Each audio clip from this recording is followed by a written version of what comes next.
ሰላም። ምርምር የሚለው ቃል ሲሰማ ትንሽ እንደሚያስፈራ ወይም ከበድ እንደሚል ይታወቃል። ግን እስኪ እንደዚህ እናስበው። በዙሪያችን ስላለው ዓለም ያለንን ግንዛቤ ሙሉ በሙሉ ሊቀይር የሚችል አንድ አስደናቂ ጉዞ ቢሆንስ? ዛሬ የምናደርገው ይህንን ነው። የምርምርን ዓለም ወስደን በቀላል እና በጣም በሚያስደስት መንገድ እንፈታዋለን። እንግዲያው አብረን ይህንን ጉዞ እንጀምር።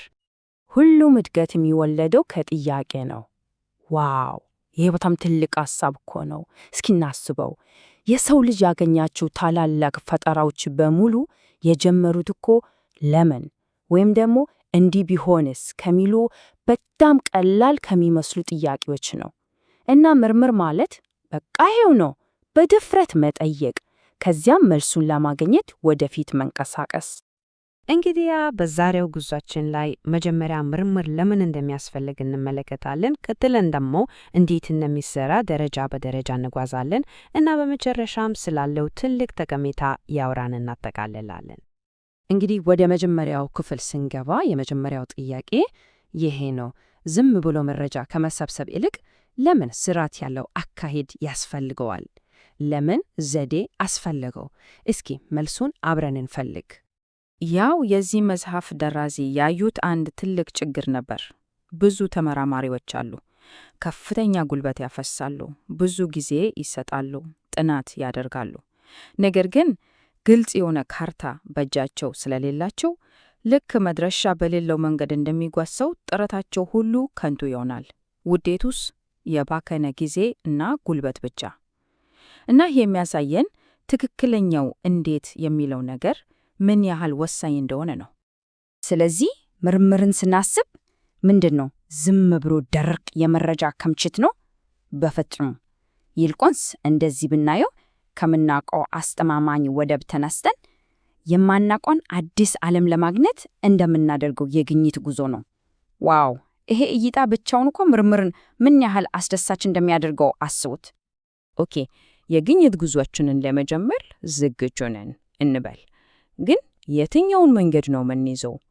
ፈጣንና ቀጥተኛውን መንገድ ነው ወይስ ደግሞ ጥልቅና ዝርዝር ፍለጋ የሚጠይቀውን?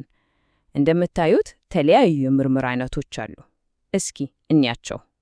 እዚህ ጋር ሁለት በጣም ተለያዩ ግቦች አሉ።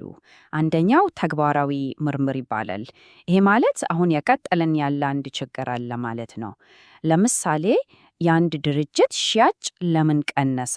መልሱን አግኝተን ወዲያውንም መፍትሄ ነው የምንፈልገው። ሌላኛው ደግሞ መሰረታዊ ምርምር ነው። እዚህ ላይ ትልቁን ምስሉ ነው የምናየው። ሰዎች በአጠቃላይ ለምን እንዲህ አይነት ባህሪ ያሳያሉ ብለን እንጠይቃለን። ግቡ ወዲያውንም መፍትሄ ማግኘት ላይሆን ይችላል። ዋናው ነገር ሰፋ ያለ የእውቀት መሰረት መገንባት ነው። ሌላው በጣም ወሳኝ ልዩነት ደግሞ ይሄ ነው፣ መጠናዊ እና ጥራታዊ ምርምር። መጠናዊ ምርምር ስሙ እንደሚለው በቁጥሮች ላይ ነው የሚያተኩረው። ስንት ሰው ይህንን ምርት ወደደው? ሽያጭ በስንት % ጨመረ? መልሱ ሁሌም ቁጥር ነው። ጥራታዊ ምርምር ግን ከቁጥሮች ጀርባ ያለውን ታሪክ ነው የሚፈልገው። ለምን ወደዱት?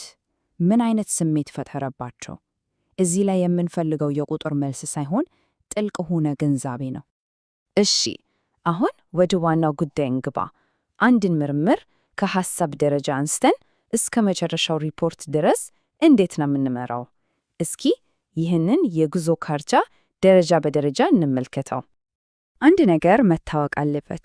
የምርምር ሂደት እንደዚህ ቀጥ ያለ መንገድ አይደለም። በቃ 1 2 3 ብለን የምንጨርሰው ነገር አይደለም። ይልቁንስ ሁሉም ነገር እርስ በርሱ የተሳሰረ ነው። አንዳንድ የመረጃ እየሰበሰብን ወደ ኋላ ተመልሰን የመጀመሪያ ጥያቄያችንን ልናስተካከል እንችላለን። በጣም ተለዋዋጭና ሕይወት ያለው ሂደት ነው። ያንን ትንሹ ስብስብ የመስለውን ሂደት በቀላሉ ለመረዳት እንድንችል በ5 ዋና ምዕራፎች መክፈል እንችላለን። በጣም ቀላል ነው። አንደኛ፣ መፈታት ያለበትን ችግር በትክክል መለየት። ሁለተኛ፣ ጥናቱን እንዴት እንደምናካሄድ ማቀድ ወይም ዲዛይን ማድረግ። ሶስተኛ፣ አስፈላጊውን መረጃ መሰብሰብ። አራተኛ፣ የተሰበሰበውን መረጃ መተንተን እና በመጨረሻም 5ኛ፣ ያገኘነውን ግኝት ለሌሎች ማካፈል። ማንኛውም የምርምር ታሪክ እነዚህን ምዕራፎች ነው የሚከተለው። እሺ፣ አሁን ደግሞ ብዙ ጊዜ ሰዎች የሚያስተናግር አንድ ወሳኝ ነጥብ ላይ ደርሰናል። ይሄውም በምርምር ውስጥ በምንጠቀምባቸው መሳሪያዎችና ከመሳሪያዎቹ ጀርባ ባለው ስልት መካከል ያለውን ልዩነት መረዳት ነው። ይህንን ልዩነት በቀላሉ ለመረዳት እስኪ የአንድ ሼፍ እናስብ። ዘዴዎች ወይም ሜተድስ የምንላቸው ልክ እንደ ቢላዎቹ፣ መጥበሻዎቹ እና መጃው ናቸው። በቃ መሳሪያዎቹ ናቸው። ሜቶዶሎጂ ወይም ሜቶዶሎጂ የምንለው ግን የምግብ አሰራር ጥበቡ ራሱ ነው። ለምን ያንን ቅመም እንደመረጠ፣ ለምን በዛ የሙቀት መጠን እንዳበሰለ የሚያስረዳው እውቀትና ፍልስፍና፣ ያ ነው ሜቶዶሎጂ። ስለዚህ ዘዴዎች እንዴት የሚለውን ጥያቄ ይመልሳሉ። ሜቶዶሎጂ ግን በጣም ወሳኙን ጥያቄ ይመልሳል፣ ለምን? እሺ፣ እስካሁን የምርመራ አይነቶችን፣ ደረጃዎችንና ስልተቶችን አይተናል። ግን ይሄ ሁሉ ለምን አስፈለገ? የዚህ ሁሉ እውቀት ትልቁ ጠቀሜታው ምንድን ነው? እስኪ ወደዛ እንገባ። እውነቱን ለመናገር የምርምር ተጽዕኖ የሌለበት ቦታ የለም። መንግስታት የተሻለ ፖሊሲ የሚያወጡት በጥናት ላይ ተመሰርቶ ነው። ትልልቅ ኩባንያዎች ትርፋማ ውሳኔዎችን የሚወስኑት በምርምር ነው። ከዚህም በላይ ግን ምርምር ሁላችንንም የተሻሉ አሳቢዎች ያደርገናል፣ ችግሮችን በስርዓት እንድንፈታ ያስተምረናል እና ከሁሉም በላይ ደግሞ አንዳንዴ ለምንም አይነት ጥቅም ሳይሆን ዝም ብሎ ለእውቀት ሲበል ብቻ የሚደረግ በጣም አስደናቂ የሰው ልጅ ጥረት ነው። ስለዚህ ወደ መጀመሪያው ሐሳባችን ስንመለስ ምርምር ከምናውቀው ወደማናውቀው የሚደረግ የግኝት ጉዞ ነው። እናም ቀጣዩ ጥያቄ ይሄ ነው። በዚሁ ጉዞ ላይ ቀጥሎ የምናገኘው አዲስ ነገር ምን ይሆን?